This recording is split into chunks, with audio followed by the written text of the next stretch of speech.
बिस्मिल्लाहिर्रहमानिर्रहीम। शुरू करते हैं हम अपना आज का लेक्चर।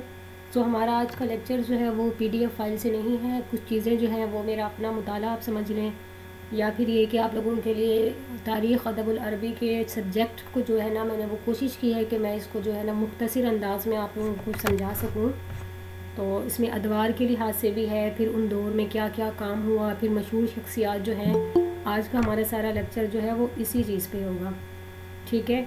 सो आप लोग साथ साथ नोट करते जाएं तो वो ठीक है। आपका कोई सवाल होगा तो वो लास्ट में आप लोगों ने करना है, या फिर मुझे लिख के भेजिएगा सवाल को, ठीक हो क्या। और कोशिश करें कि जो हमारा आज का लेक्चर, जिस तरह का जो लेक्चर होता है ना, उसी के अकॉर्डिंग ही आप लोग सवाल किया करें। तो ये एक फ़ायदेमंद होता है। और दूसरा ये कि इंशाल्लाह फिर आपको रिकॉर्डिंग भी मिल जाएगी, उसमें आप लोग जितनी भी चीज़ें आपकी बाद में नोट करने वाली, आप नोट्स बना लें, उसको शॉर्ट नोट बना के अपने पास रख लें, ताकि पेपर वाले दिन आपका कॉन्सेप्ट क्लियर हो। अगर आपको अरेबिक ना भी बनानी आई, कोई ऐसे सवालात आते हैं जो अरेबिक नहीं हमें आ रही, या हमने अरेबिक में याद किए थे, हमें फ़ौरन माइंड में नहीं आ रहे, अगर आपका कॉन्सेप्ट क्लियर होगा तो आप उसको उर्दू में कुछ ना कुछ लिख कर आ जाएंगे, तो उम्मीद है आपके नंबर अच्छे आ जाएंगे, ठीक हो क्या। लेकिन इसको ये नहीं करना कि उर्दू में ही याद करनी है चीज़ें, या बस कॉन्सेप्ट क्लियर करके रखना है। आपने अपनी भरपूर कोशिश करनी है, क्योंकि इंसान जब तक मेहनत नहीं करता ना, अल्लाह ताला उसको उसका अजर या फल जो है ना उसको नहीं मिलता। तो ये बहुत कम लोग खुशकिस्मत ऐसे होंगे जिनको बिना मेहनत किए चीज़ें मिल जाती हैं, लेकिन ये दुनिया यहाँ पर मेहनत करनी पड़ती है, ठीक है। सो जो इंसान जितनी मेहनत करेगा, अल्लाह ताला उसको उतने ही अच्छे ग्रेड से पास करेगा। तो दिन रात लग जाएँ और मेहनत करें। सो हम शुरू करते हैं अपना आज का लेक्चर। हमारे लेक्चर का जो टॉपिक है वो है अदबुल अरबी, ठीक है। यानी अरबी ज़बान व अदब को कितने ज़माने लगे हैं, कौन कौन से ज़मानों में क्या क्या काम हुआ है, और कौन सा ज़माना कहाँ से शुरू होता है, कब ख़त्म होता है, और उसका पहला खलीफा, आखिरी खलीफा वगैरह वगैरह, ठीक है। तो शुरू करते हैं। बिस्मिल्लाहिर्रहमानिर्रहीम। सबसे पहले हमारे पास अगर हम देखें तो अदबुल अरबी के जो ज़माने हैं वो 7 ज़माने, मैंने जैसे आपको बताया कि तफसील से अगर ज़िक्र किया जाए तो टोटल जो है तारीख़ हमारी जो है अदबुल अरबी की वो 7 ज़मानों पे तकसीम होती है, अगर तफसील से देखा जाए, ठीक है। अगर उसको मुख्तसर कर दिया जाए तो वो 5 ज़माने बनते हैं। जैसे मैंने आपको बताया कि सबसे पहला ज़माना, अब मेरी इसकी डिटेल बताने लगी हूँ आपको ना, सो मैं अपनी स्पीड थोड़ी स्लो रखूँगी ताकि अगर कोई साथ साथ लिखने वाले हैं तो वो भी लिख लें, लेकिन आप बाद में नोट कर लीजिएगा तो ज़्यादा बेहतर है। तो पहला ज़माना जो हमारे पास अस्सलाम आता है वालेकुम। तारीख़ अदबुल अरबी का। जी वालेकुम अस्सलाम। मैम आपकी आवाज आ तो रही है, लेकिन कट कट के पूरे जुमले की समझ बिल्कुल नहीं आ रही कि बात क्या हो रही है। आवाज आती है लेकिन कट कट के आ रही है। अच्छा, काइंडली ये ना समटाइम्स जो है वो सिग्नल का इशू हो जाता है, और ये सिग्नल की वजह से ऐसा है। सबको ये प्रॉब्लम आ रही है या बस इनके साथ ही आ रही है? मैम हमारे यहाँ तो क्लियर है आवाज़। तो बस फिर आपकी तरफ से ही प्रॉब्लम होनी है। सो कोई मसला नहीं है, अगर ऐसी प्रॉब्लम हो ना तो ये रिकॉर्डिंग हमारे पास हो रही होती है, वो आपको मिल जाएगी। सो आप रिकॉर्डिंग से इसको जो है ना वो सुन लीजिएगा डिटेल में। जी, हमारे पास पहला ज़माना जो आता है वो है ज़माना जाहिलियत, ठीक है, जिसको अल-असरुल जाहिली हम कहते हैं। अब ये बात मैं पहले भी आपको बता चुकी हुई थी कि ज़माना जाहिलियत जो है वो तकरीबन इस्लाम के आने से पहले 150 साल, या फिर कहा जाता है कि 200 साल पहले के ज़माने को जो है वो ज़माना जाहिलियत कहते हैं, ठीक है। अब ज़माना जाहिलियत के अंदर हमें कैसे पता चलेगा कि ज़माना जाहिलियत कब शुरू होता है और कब ख़त्म हो रहा है। सो ज़माना जाहिलियत जो होता है वो ईसवी एतबार से अगर देखा जाए तो 450 ईसवी बनता है, ठीक है। यानी 450 ईसवी में यानी ज़माना जाहिलियत शुरू हो जाता है, और उसके बाद उसका इख्तिताम जो होता है वो 650 ईस्वी में ज़माना जाहिलियत ख़त्म होता है, ठीक है। और ज़माना जाहिलियत ख़त्म से मतलब ये है कि जब आप सल्लल्लाहु अलैहि वसल्लम मबूस होते हैं, उनको नबूवत मिलती है, ठीक है, तो वो ज़माना इस्लाम शुरू हो जाता है, सदर इस्लाम। ये मैंने अब आपको डेट भी लिखवा दिया, और मैंने आपको ये भी बता दिया कि 150 से 200 साल पहले इस्लाम आने वाले, इस्लाम के आने से पहले वाले अरसे को सारा ज़माना जाहिलियत शुमार करते हैं। जाहिलियत क्यों कहती हैं ये भी मैं आपको बता चुकी हुई हूँ। अब हम बात करते हैं दूसरा ज़माना हमारे पास आता है असर सदर इस्लाम, ठीक है, यानी इस्लाम का शुरू का दौर। जब इस्लाम आया तो सबसे पहले आपको पता है आप सल्लल्लाहु अलैहि वसल्लम को नबूवत मिली, तो असर सदर इस्लाम की शुरुआत हो गई थी। यानी 650 ईस्वी में प्यारे नबी को नबूवत मिली, और उसके बाद आप सल्लल्लाहु अलैहि वसल्लम की 10 साल ज़िंदगी मक्का में, और 13 साल ज़िंदगी जो है वो मदीना में जो काउंट हुई, तो टोटल 23 साल ज़िंदगी आप सल्लल्लाहु अलैहि वसल्लम की ये वाला सारा असर सदर इस्लाम में शामिल होता है। और उसके बाद फिर जो है खुलफ़ाए राशिदीन का दौर, ठीक है। खुलफ़ाए राशिदीन का दौर जो है वो सारा का सारा किस में शामिल होता है हमारे पास असर सदर इस्लाम में, ठीक है। अब उसके अंदर 4 खलीफे हमारे पास आए हैं। टोटल कितने खलीफे आए हैं? 4 खलीफे। पहला खलीफा उनमें से हज़रत अबू बकर सिद्दीक़ रज़ी अल्लाह ताला अन्हु था, ठीक है, जिनको जो है ना आप सल्लम की वफ़ात के बाद 11 हिजरी में जिनको क्या मिली थी, यानी उन्होंने आप सल्लल्लाहु अलैहि वसल्लम की खिलाफत संभाली। 11 हिजरी से लेकर 13 हिजरी तक अबू बकर सिद्दीक़ रज़ी अल्लाह ताला अन्हु का दौर रहता है खिलाफत का। उसके बाद फिर हज़रत उमर फ़ारूक रज़ी अल्लाह ताला अन्हु को खिलाफत मिलती है, तो वो 13 हिजरी से लेकर उनका दौर खिलाफत जो है वो 24 हिजरी तक जाता है, यानी हिजरत के 24वें साल तक। उसके बाद फिर हज़रत उस्मान रज़ी अल्लाह ताला अन्हु की खिलाफत आती है, तो उनका ज़माना जो है वो 24 हिजरी से लेकर जाता है जी 36 हिजरी तक। और फिर उसके बाद हज़रत अली रज़ी अल्लाह ताला अन्हु की खिलाफत आती है, तो 36 हिजरी से लेकर आगे चला जाता है जी वो 40 हिजरी तक, ठीक है। और ये भी कहा जाता है कि जब 40 हिजरी शुरू होती है या उसके आखिर के दौर में जो है ना वो 6 माह अली की वफ़ात के बाद हज़रत हसन जो है उनके बेटे, उनको भी जो है ना ये क्या दी गई थी, खिलाफत दी गई थी, ठीक हो गया। इस तरह कुल तकरीबन ये इनका जो अरसा बनता है वो गालिबन ये 53 ईयर्स इनका टोटल काउंट अगर हम करें ना, आप सल्लल्लाहु अलैहि वसल्लम के 23 साल और यहाँ से जो है ना खुलफाए राशिदीन के 30 साल, तो टोटल ये 53 ईयर्स 53 साल जो है ना असर सदर इस्लाम चलता है। उसके बाद फिर तीसरा दौर हमारे पास शुरू होता है। अभी मैं आपको सिर्फ दौर लिखवा रही हूँ, उसके बाद मैं आपको बताऊँगी कि इन अदवार में क्या क्या काम हुआ था, ठीक है। नसर में कौन कौन सी इंपॉर्टेंट शख्सियात हैं, उसका आपको ये फ़ायदा होना है कि अगर आपसे कोई मिसिंग है, कोई पर्सनैलिटी, कोई टॉपिक आपसे मिसिंग है, तो आप उसको नोट कर लीजिएगा, फिर इंशाल्लाह वो हम आगे उसी पे काम करेंगे, क्योंकि मैंने इंपॉर्टेंट चीज़ें इसमें से फाइंड की हुई हैं जिन पर्सनैलिटी का जिक्र बार बार पेपर में आ रहा है और आएगा भी। सो अब हम तीसरा ज़माना देखते हैं, असरुल उमवी। अच्छा, मैं एक और बात भी आपको यहाँ ये बता दूँ कि हम ये जो हिस्ट्री पढ़ रहे हैं ना, ये हमारे 3-4 टॉपिक को, 3-4 सब्जेक्ट को हमारे कवर करेगी। एक तो हमारी हिस्ट्री को कवर करेगी, ठीक है, और मैंने जैसे आपको बताया कि ये शेरुल अरबी और इसी तरह जो है नसरुल अरबी जो है जदीद कदीम दोनों तीनों जो चीज़ें हैं वो सारी की सारी तारीख़ अदबुल अरबी से ही निकली हैं। सो अगर हमारा कॉन्सेप्ट तारीख़ अदबुल अरबी का क्लियर होगा तो हमें वो सब्जेक्ट भी सारे कवर हमारे साथ होते रहेंगे। अब हमारे पास तीसरा ज़माना शुरू हो रहा है असर उमवी का।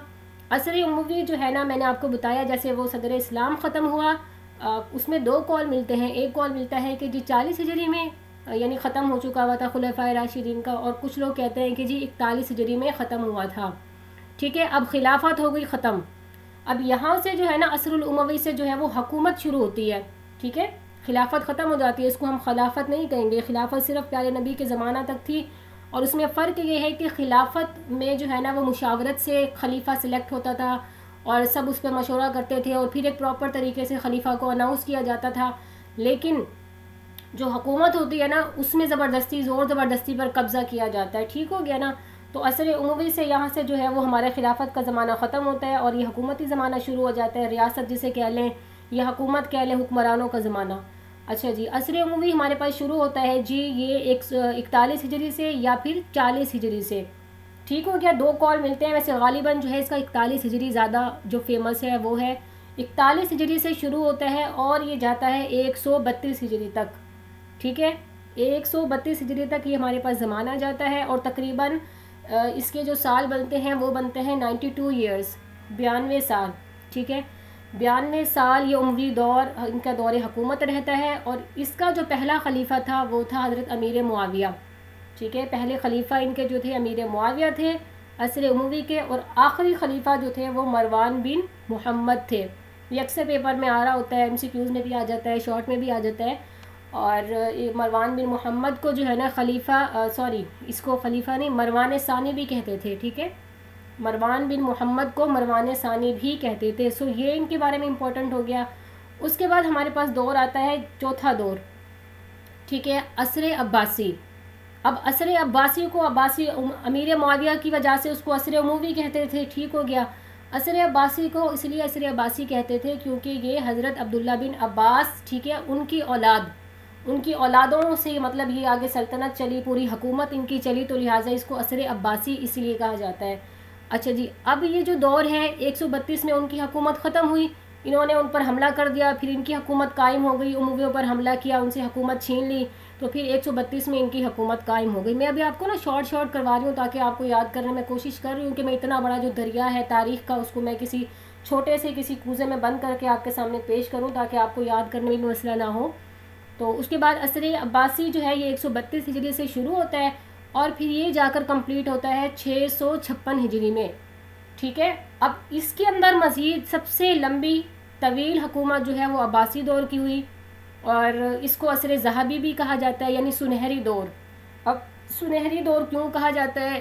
क्योंकि इसमें जितना अदबी और इल्मी काम हुआ ना इस दौर में, इतना किसी भी हुकूमत के दौर में काम नहीं हुआ था। ये जब अभी हम आगे पढ़ेंगे कि नस्र में क्या क्या काम हुआ और शेर में क्या क्या काम हुआ, तो फिर आपको ये बात समझ आ भी जाएगी कि सबसे ज़्यादा इल्म पर जो काम हुआ था वो असर अब्बासी में हुआ था। अब इसके 4 आगे जो दौर होते हैं वो भी मैं आपको बता देती हूँ।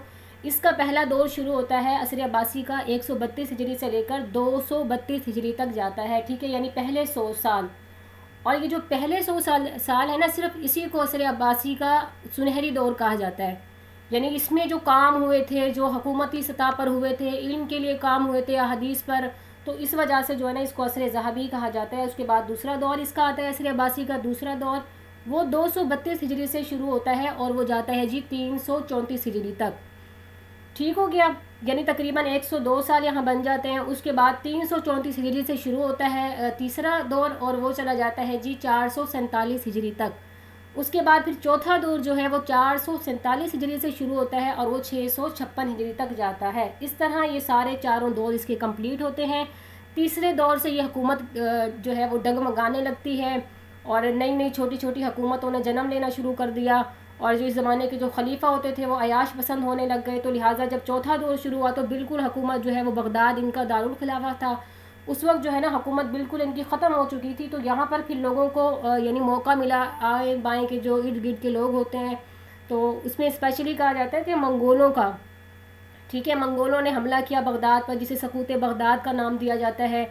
तो फिर वो वाला दौर जो है ना वो शुरू हो गया था। ठीक है, तो उसमें जो है ना चौथे दौर में असर अब्बासी के चौथे दौर में सकूत बगदाद वाला वाक़या होता है। सकूत बगदाद का मैं आपको पहले मैंने बताया है कि पता नहीं बताया, चले मैं बता देती हूँ। सकूत बगदाद जो था ना ये बनता है तकरीबन ईसवी लिहाज से इसका बताया जाता है कि 1750 ईस्वी में या फिर 1258 सॉरी इसका मेरे ख्याल से 1258 बनता है। 1258 अभी मेरे माइंड से निकल रहा है।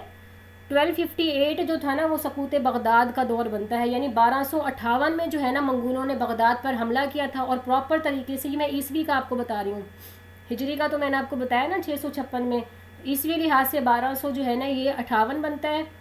हाँ जी 58 और फिर जो है मंगोलों ने इस पर हमला किया था बगदाद पर और मुकम्मल तौर पर बगदाद को अपने कब्ज़े में ले लिया था। तो ये चौथा दौर हमारा यहाँ पर कंप्लीट होता है। उसके बाद पाँचवा दौर आता है जिसे हम कहते हैं असर उस्मानी। ठीक है, जैसे ये अर्तुगरुल जिस सीरीज़ जो बना हुआ था अर्तुगरुल, इसमें जो है उस्मानी दौर हुकूमत, फिर सारा ये सारा का सारा असर उस्मानी कहलाता है। ये हमारे सिलेबस में इतना टच नहीं है इसका ज़्यादा, क्योंकि ये अदब से रिलेट नहीं है, इस पर ज़्यादा काम नहीं हुआ इस ज़माने में, बस जंगें ही चलती रही सलेबियों के साथ और मंगोलों के साथ असर उस्मानी में। ठीक है, जिसे हम सल्तनत उस्मानिया भी कहते हैं। और उसके बाद जो है फिर असर इन्हितात आ गया। ये उस्मानी दौर के अंदर से एक और दौर निकाला जाता है, लेकिन इसको काउंट उस्मानी दौर ही किया जाता है। इसे असर अतराक भी कहते हैं इन्हितात को, यानी छोटी छोटी मज़ीद हुकूमतें बन गई, जैसे मुगलिया हुकूमत हो गई, उसी तरह और भी बहुत सारी हुकूमतें इसमें कायम हो गई थी। तो लिहाजा ये हमारे सिलेबस में इतना अदबी काम नहीं हुआ, लिहाजा इनके बारे में ज़्यादा हमने डिटेल में नहीं जाना, बस याद रखना है। उसके बाद हमारे पास आ जाता है असरुल हदीस। ठीक है, जिसमें आप नसरुल हदीस पढ़ते हैं ना, जो सब्जेक्ट है आपका, तो वो उसी से रिलेट कर रहा है असरुल हदीस। असरुल हदीस हमारे पास जो शुरू होता है, इसके बारे में मैं आपको पहले बता चुकी हुई हूँ कि जब फ्रांस ने देखा ना कि अब मिस्र पर तो कोई नहीं है, छोटी छोटी हुकूमतें हैं, मंगोलों का हमला हुआ, वो तबाह हो गया, वो तबाह हो गया, तो लिहाजा फ्रांस को फिर मौका मिला कि हम जो है ना मुसलमान हुकूमत पर कब्ज़ा करें, यानी पूरी इस्लामी दुनिया को उन्होंने अपने कब्ज़े में ले लिया था। तो ये वाला जो है ना, ये वाला जो हादसा हुआ या जो वाक़या हुआ, या हम ये कह सकते हैं कि असर हदीस की जब इब्तदा हुई तो वो दौर था 98 हिजरी जो है ना 1798 हाँ जी 98, मेरी ना इस तरह की उर्दू जो है ना वो गिनती वाली कमज़ोर है थोड़ी सी, इसको इग्नोर कीजिएगा। 1798 ईस्वी में जो है ना 18वीं सदी के आखिर में जाकर जो है ना असरुल हदीस की इब्तदा हो गई थी। ये कब हुई थी ये मैं आपको बता चुकी हूँ, और कैसे हुई थी कि जब फ्रांस ने मिस्र पर हमला किया था। ठीक है, उसके बाद से जो नई नई चीज़ें आई, जो नए इल्म आए, जो फ्रांस से यहाँ पर चीज़ें ट्रांसफ़र हुई हमारे पास, तो वो सारा का सारा हमारा नसर में आएगा। इसी तरह फिर हम उसको जब वहाँ जाएंगे नसर और शेर को देखेंगे तो मैं वहाँ आपको क्लियर कराऊंगी कि कौन कौन सा हमारे पास जदीद इल्म आया था।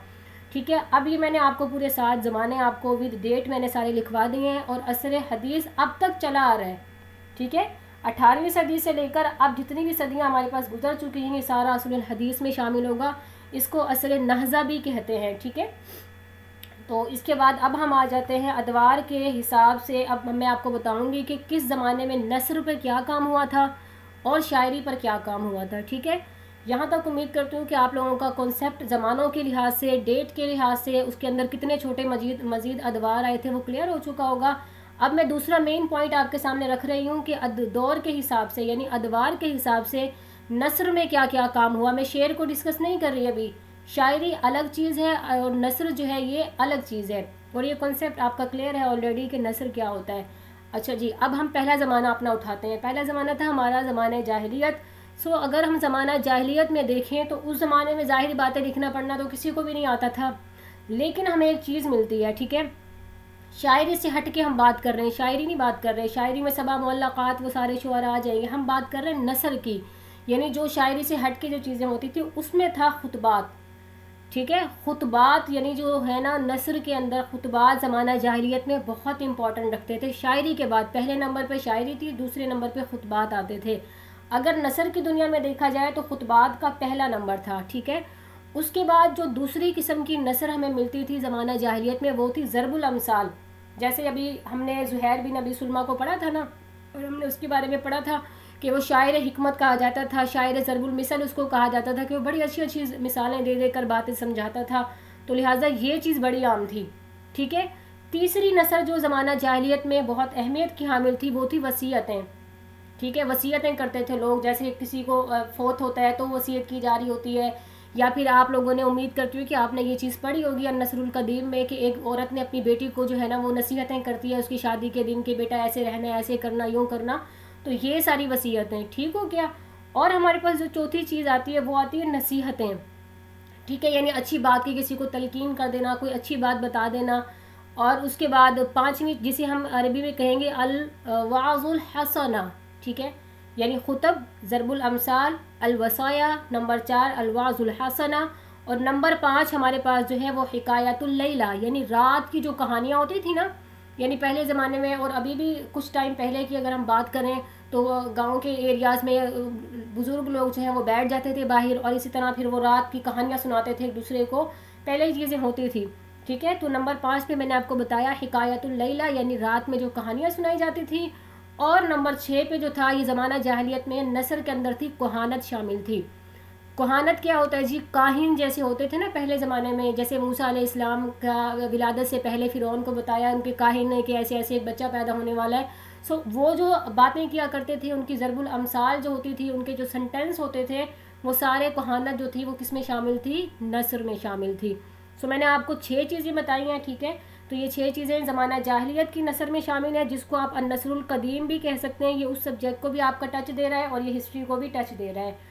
उसके बाद अगर हम बात करें ज़माना सदर इस्लाम की, यानी इस्लाम का शुरू का दौर, तो अब देखें जब कुरान पाक आ गया, प्यारे नबी को नबूवत मिल गई, कुरान पाक आ गया, आप सल्लल्लाहु अलैहि वसल्लम मबूस हो गए, तो कुरान से बड़ी कोई नसर ही नहीं थी। ठीक है, कुरान से बड़ी कोई नसर नहीं रही। अब टॉप लिस्ट पे जो है ना इस्लाम आने के बाद, पहले खुतबात थे ना, शायरी थी, सॉरी शायरी तो नसर में काउंट ही नहीं होगी, खुतबात थे, लिहाजा अब जो है ना वो कुरान पाक सबसे बड़ी नसर शुमार हो गया। उसके बाद प्यारे नबी के अक़वाल जिन्हें हम अहदीस मुबारका कहते हैं वो भी नसर में शामिल हो गई। ठीक है, और तीसरी चीज़ खुतबात जैसे होते हैं ये भी नसर में शामिल हो गए। खुतबात से मुराद जैसे आप सल्लल्लाहु अलैहि वसल्लम ने खुतबा हज्जतुल विदा दिया। ठीक है, इसी तरह फिर खुलफा के खुतबे, अबू बकर सिद्दीक़ का खुतबा जो है वो बहुत अहम है, जो आप लोगों के नसरुल कदीम में शामिल होगा। ठीक है, इसी तरह खुतबा हज्जतुल वदा जो है वो भी बहुत इंपॉर्टेंट है। सो उसके बाद हमारे पास चौथे नंबर पे जो सदर इस्लाम में नसर शामिल है वो है खतूत जो होते हैं। ठीक है, जैसे अर्रसाइल है, यानी प्यारे नबी ने फिर कैसर रूम को ख़त लिखा, किसरा को ख़त लिखा, इस्लाम की दावत दी, इसी तरह फिर जो है वो नजाशी बादशाह को ख़त लिखा, और इसी तरह फिर जो है मकूकस को जो उधर का था, मिस्र का बादशाह था, उसको ख़त लिखा। तो ये नई चीज़ ईजाद हुई ना, नया दौर आया तो एक नया ट्रेंड एक चल पड़ा। ठीक हो गया, तो ये 4 चीज़ें असर सदर इस्लाम में हमारी शामिल हो जाती हैं। फिर हमारे पास दौर आता है जी उमवी दौर। हर दौर की नई नई खसूसियात होती हैं, नई चीज़ें आती हैं। अब जब उमवी दौर आया, कुरान और हदीस तो वैसे भी शामिल था, लेकिन उसके अंदर जो चेंजिंग आई थी वो ये आई थी कि उसके अंदर खुतबात जो थे ना वो शामिल हो गए थे, खुतबात। ठीक है, यानी खुतबात पहले भी थे। जैसे हमने अगर हम उमवी दौर के ख़तीबों को देखें तो हमारे पास सबसे टॉप लिस्ट का जो ख़तीब आता है वो हज्जाज बिन यूसुफ़ आता है। ठीक हो गया ना। हज्जाज बिन यूसुफ़ का खुतबा जो है वो बहुत अहम है, जो उसने या अहलल इराक़ के नाम से उसने कूफा में जाकर खुतबा दिया था वो, और नस्र क़दीम का बहुत इंपॉर्टेंट टॉपिक है। इसी तरह अगर हम असर उमवी में देखें तो ये जो है ना वो ज़ियाद बिन अबी जो है एक ये बंदा, ये भी ख़तीब था। और इसी तरह ये मैं आगे भी जाके आपको डिटेल में करवा देती हूँ। और इसी तरह सहबान बिन वाइल तो था, ये सारे ख़तीब पैदा हो गए थे। ठीक है, बड़े बड़े जिन्होंने जंगों के लिए खुतबे देना शुरू किए, सियासी तौर पर खुतबे हो गए, तो लिहाजा खुतबात जो है वो बहुत ज़्यादा आम हो गए थे। उसके बाद दूसरा जो नसर असर उमवी में आया था वो जनाब आला था खतूत का ख़त। लेकिन वो ख़त जो था ना वो जिस तरह हम नॉर्मली आप सल्लम ने ख़त लिखे थे जो उनको बादशाहों को, तो वो नहीं था। लेकिन खतूत से मुराद यहाँ ख़त तो पहले भी था, ज़माना असर अब्बासी में भी ख़त था, आप सल्लम के ज़माने में भी, लेकिन खतूत का यहाँ पर एक खाका, एक प्रॉपर फॉर्मेट जिसे कहते हैं ना, प्रॉपर फॉर्मेट जो था आया था वो असर उमवी में आया था प्रॉपर। जैसे हम लोग लफ्ज़ यूज़ करते हैं कि जनाब, और जिसे होते हैं यानी आपका फ़कत सलाम, जो ख़त के शुरू में और लास्ट में जो हेडिंग्स वगैरह होती हैं, एक फॉर्मेट होता है पूरा, कमरा जमात जैसे हमारे यहाँ बच्चों को हम सिखाते हैं। सो वो जो फॉर्मेट था ना एक प्रॉपर सरकारी सतह पर, तो वो असर उमवी में आया था। ठीक हो गया। उसके बाद हमारे पास ज़माना आता है असर अब्बासी का। असर अब्बासी में ज़ाहिरी बात है जैसे हुकूमत आई तो फिर जो है ना वो हारून अर रशीद का ज़माना शुरू हुआ। तो उसके बाद जो है ना इसका पहला खलीफा जो है ना सफ़ाह उसका नाम था, पहला अब्बासी खलीफा सफ़ाह उसका नाम था।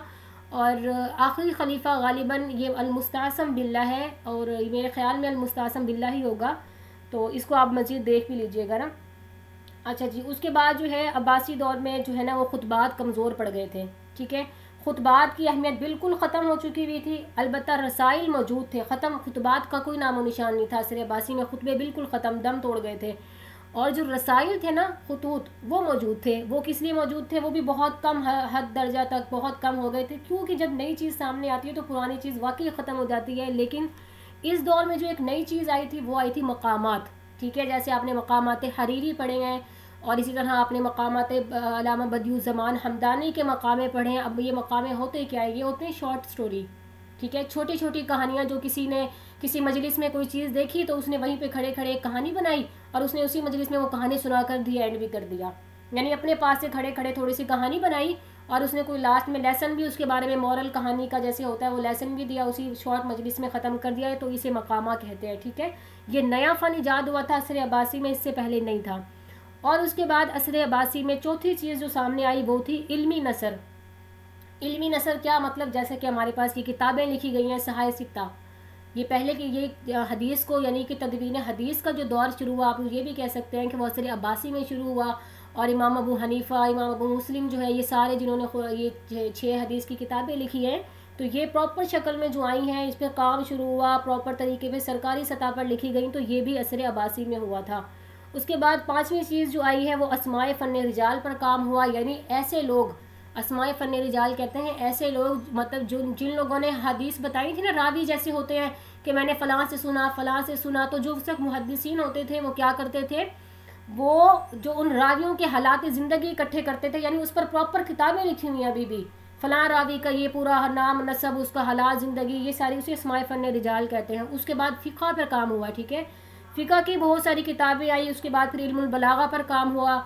इल्मुल बलागा का भी आपको पता है ये एक पूरा प्रॉपर फ़न है। उलूमुल लिसान जो आपका अभी पेपर होगा उसमें आपने ये चीज़ें देखी भी होंगी, इल्म बलागा। ठीक है, ग्रामर का जिसे आप कह सकते हैं। उसके बाद जितने भी साइंसी उलूम थे हमारे, जितने भी जो आज तक अमेरिकन कंट्रीज़ में, यूरोप कंट्रीज़ में जो जितनी भी साइंस है ना, वो उसकी ईजाद जो है वो अब्बासी दौर में उसकी बुनियाद रखी गई थी। इससे पहले कोई साइंसी उलूम कहीं दुनिया में नहीं थे। ठीक है, लिहाजा इल्म तिब जो है वो इसका इब्तिदा हुई थी। इल्म जराह जिसे हम ऑपरेशन वाला इल्म कहते हैं ना, सर्जरी जो है वो, उसकी इल्म फिज़िक्स का, ये वाले सारे नए नए इल्म जो है ना, ये जो है जाबिर बिन हयान, इसने केमिस्ट्री का, तो ये सारे इल्म जो थे ना, इन सब की इब्तिदा असर अब्बासी में शुरू हुई थी। ठीक हो गया, तो अब देख लें इस लिहाज से असर अब्बासी को क्या कहा जाता है? असर अब्बासी को गोल्डन, ठीक है, टाइम पीरियड कहा जाता है। यानी सुनहरी दौर जो है ना इल्मी और अदबी लिहाज से, क्योंकि इसमें इतनी जदीद चीज़ें आई थी। उसके बाद इसने डिस्पेंसरीज भी बनाई थी, जो यहाँ खलीफा हारून रशीद था, इसने एक प्रॉपर एक मकतबा कायम किया था, बैतुल हिकमा के नाम से एक प्रॉपर सेंटर बनाया था, जिसमें ये बाकी जो उसने जो अदर कंट्रीज़ होते थे उनसे जो लिटरेचर आता था उनको ट्रांसलेट करवाता था ये। इसी तरह इब्नुल मुक़फ़्फ़ा यहाँ पे एक बहुत बड़ा ट्रांसलेटर गुजरा है, जिसने आपकी जो किताब आपने नसर कदीम में पढ़ी होगी, अल्फ़ लैला व लैला के नाम से, ये जिसमें किस्से होते थे, कलीला व दिमना के नाम से किताबें, तो ये सारी इसने हिंदी से या फिर जो है ना वो बहलवी ज़बानों से, इसने फ़ारसी ज़बानों से अरबी ज़बान में ट्रांसलेट की थी। बहरहाल वो फिर काफ़ी लंबी चौड़ी बात हो जाती है। अब मैं आगे अगले दौर की तरफ आती हूँ। हमारा अगला दौर जो है वो असरुल हदीस है, ठीक है। असरुल हदीस का मैं आपको बता चुकी हुई हूँ।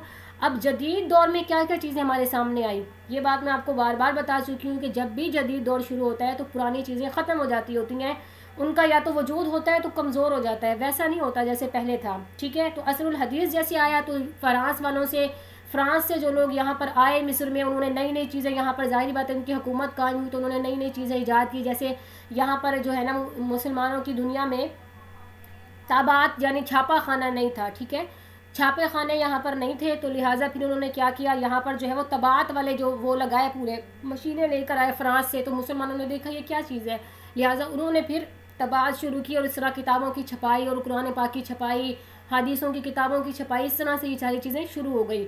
और उससे पहले जो है ना वो फ्रांस में होता था मसरहिया, ये भी आपका नसरुल हदीस से सारी चीज़ें हैं।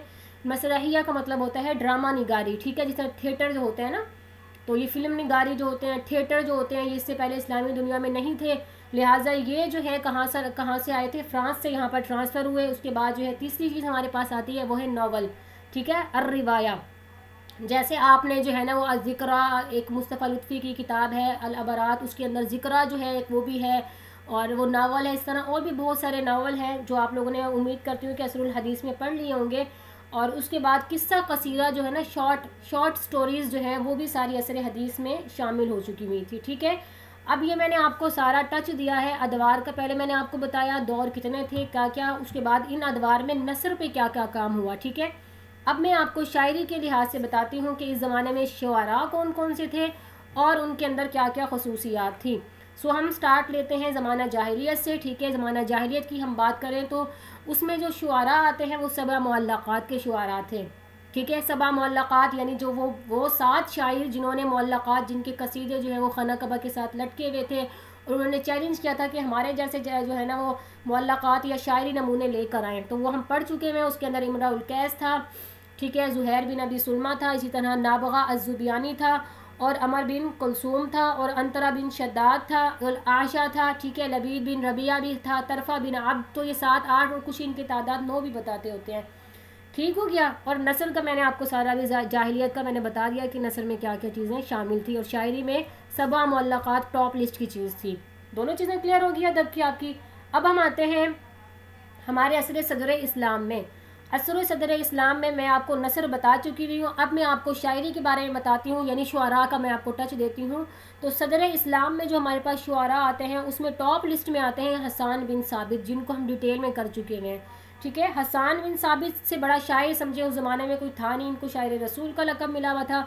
और दूसरे नंबर पर हमारे पास आ जाते हैं यहाँ पर हसन बिन साबित के साथ जो है वो काब बिन ज़ुहैर, जिन्होंने क्या पढ़ा था, वो जिनको आप सल्लल्लाहु अलैहि वसल्लम ने अपनी चादर गिफ्ट की थी, ठीक है, वो भी असर सदर इस्लाम में शामिल होते हैं वो शायर। उसके बाद फिर तीसरी शायरा हैं जो खनसा, हमने पढ़ा था, एक शायरा मुखज़रमा है, वो इसके अंदर आ जाती हैं, ठीक है। और उसके बाद हमारे पास जो है ना ये 3 मेजर हमारे पास जो है असर सदर इस्लाम में, और भी बहुत थे लेकिन हमने इन 3 को जो हमारे सिलेबस में है ये टच लाजमी देना है आप लोगों ने, अगर नहीं किए तो इनको याद कर लें। उसके बाद हमारे पास तीसरा दौर आता है जी असर उमवी। असर उमवी में अगर हम शायरी की बात करें तो शुआरा जो थे हमारे सामने वो आते हैं 3 शुआरा जो मैं आपको पहले बता चुकी हुई थी। एक था उनमें से जरीर, दूसरा था अख्तल और तीसरा था फरजदक, ठीक है। जरीर सबसे ज़्यादा टॉप लिस्ट का जो उस ज़माने में शायर हुआ ना वो जरीर हुआ है, क्योंकि इसकी हजविया शायरी बहुत ज़्यादा मशहूर हुई थी। और दूसरी बात ये कि इसको जो है ना वो उस ज़माने के खलीफा की भी हिमायत हासिल हो चुकी हुई थी, ठीक है। टॉप लिस्ट का उम्मी दौर का अगर हम शायर निकालें तो वो जरीर होगा। उसके बाद फिर अख्तल आता है और उसके बाद फरजदक आता है। फरजदक को कहा जाता है शायर अहले बैत, यानी इसने अहले बैत के बारे में शायरी बहुत की। कुछ लोग इसके बारे में ये भी कहते हैं कि ये शिया शायर था, अलवी शायर कहते हैं, ठीक है। और अख्तल जो था ना ये शायर दौलत उमविया यानी उमवी दौर का, उमवी हुकूमत का शायर जो हुकूमत के बारे में ज़्यादा शायरी किया करता था, उसको अख्तल को ये टाइटल मिला है, ठीक है। और चौथा शायर इस दौर में हमारे पास आया था उमर बिन अबी रबिया, जिनका भी मैं आपको बता चुकी हूँ, जिन्होंने गज़लें सरी लिखी थी, ठीक है, यानी जो औरतों के ज़ाहिरी और साफ़ के बारे में गज़लें लिखा करता था और इश्क माशूकी की तरफ ज़्यादा माइल था, औरतों की तरफ इसका ज़्यादा रुझान था, ठीक है। उनके यहाँ तक कि इसने उस ज़माने के बादशाहों की और मरवान बिन अब्दुल मलिक बिन मरवान की बेटी फ़ातिमा जो थी, जो बाद में उमर बिन अब्दुल अज़ीज़ की बीवी भी बनी थी, उनकी चचाजाद बहन थी, बाद में उनकी शादी भी उनसे हो गई, तो इसने उस ज़माने की खलीफा की जो बेटी थी ना उसकी भी जो है ना शायरी बयान की थी, उमर बिन अबी रबिया ने उसके औसाफ भी बयान कर दिए ज़ाहिरी। तो ये इस तरह की इसकी नेचर थी, ठीक है। तो ये 4 लोग जो है असर उमवी में शायरी में मशहूर थे। उसके बाद हम आ जाते हैं असर अब्बासी में, देखते हैं कि शायरी में कौन कौन मशहूर थे। सो असर अब्बासी में बशार बिन बुर्द, ठीक है, बशार बिन बुर्द पहले ये इंपॉर्टेंट आपके शायर हैं। उसके बाद है अबू अताहिया, ये इंपॉर्टेंट शायर हैं। अबू नवास, ठीक है। उसके बाद चौथे नंबर पे आते हैं अल-बुहतरी, ये भी इंपॉर्टेंट है। और 5वें नंबर पे आते हैं अल-मुतनब्बे और 6ठे नंबर पे आते हैं आपके अबू तमाम, ठीक है। ये सारे शायर जो हैं आपके असर अब्बासी में आप लोगों को आने चाहिए, ये मेन टॉपिक है और इस तरह पेपर में आ भी सकते होते हैं। शायरी के पेपर में भी आ सकते हैं, आपके हिस्ट्री के पेपर में भी ये सवाल में आ सकते हैं। उसके बाद हमारे पास है असरुल हदीस, ठीक है, जदीद दौर जो है हमारे पास असरुल हदीस का। तो असरुल हदीस में अगर हम शायरी को देखें तो हमारे पास आ जाते हैं हाफिज़ इब्राहीम, जिनको हमने पढ़ा था कि शायर नील कहा जाता है। क्यों कहा जाता है? क्योंकि ने दरियाए नील के ऊपर काफ़ी सारे अपने नगमात गीत लिखे, शेर व शायरी की है उसके बारे में। और अहमद शौक़ी आ जाते हैं हमारे पास, जिसको हम अमीरुश्शुआरा कहते हैं, ठीक है। और उसके बाद महमूद सामी अल बारूदी आ जाते हैं, जिनको हम शायर रब्बुस सैफ़ी वल कलम कहते हैं, ठीक हो गया। सो हमने ये तकरीबन, अब मैंने आपको ज़मानों के लिहाज से सारे नसर के बारे में मैंने बता दिया कि नसर में क्या क्या चीज़ें शामिल थी। फिर मैंने आपको शायरी का सारा टच दे दिया कि शायरी में हमारे पास क्या क्या चीज़ें थी। सो आप अपने टॉपिक की लिस्ट बनाएं और इसके नोट बना के अपने पास रख लें, ताकि आपको याद करने में आसानी हो। कोई पर्सनैलिटी के बारे में सवाल आ जाता होता है पेपर में कि ये पर्सनैलिटी किस दौर से है, सो आपको इतना कॉन्सेप्ट तो क्लियर हो जाना चाहिए, ठीक हो गया। तो बस अब मेरा ख्याल है कि हम क्लास को एंड करते हैं, क्योंकि जो है ना मैंने सारी चीज़ें आज की आप लोगों को बता दी। आप लोगों को कोई सवाल हो तो वो आप मुझसे पूछ लें आज के लेक्चर के हवाले से।